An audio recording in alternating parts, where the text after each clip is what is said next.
दो शख्स आपस में बैठे बातें कर रहे थे। एक शख्स के 3 बेटे थे जबकि दूसरे शख्स की 3 बेटियां थीं।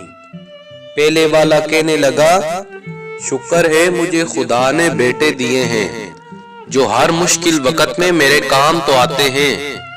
बेटियों के तो इतने मसाइल होते हैं, पहले उनको पढ़ाओ लिखाओ बड़ा करो, फिर सारी जिंदगी की कमाई लगाकर उनका जहेज बनाओ और फिर किसी और के हवाले कर दो।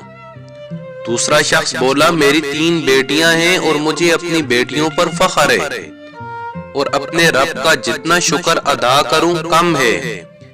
इन बेटियों ही की तो निस्बत हमेशा रब की मुझ पर रहमत रहती है और शुक्र है कि अल्लाह ताला ने तुम जैसे शख्स को बेटी नहीं दी, क्योंकि अल्लाह पाक भी बेटी उसी ही को देता है जिसकी उसे पालने की औकात होती है। अल्लाह ताला तमाम बेटियों के सरों पर उनके वालिदैन के साए को सलामत रखे। आमीन सुम्मा आमीन या रब्बुल आलमीन।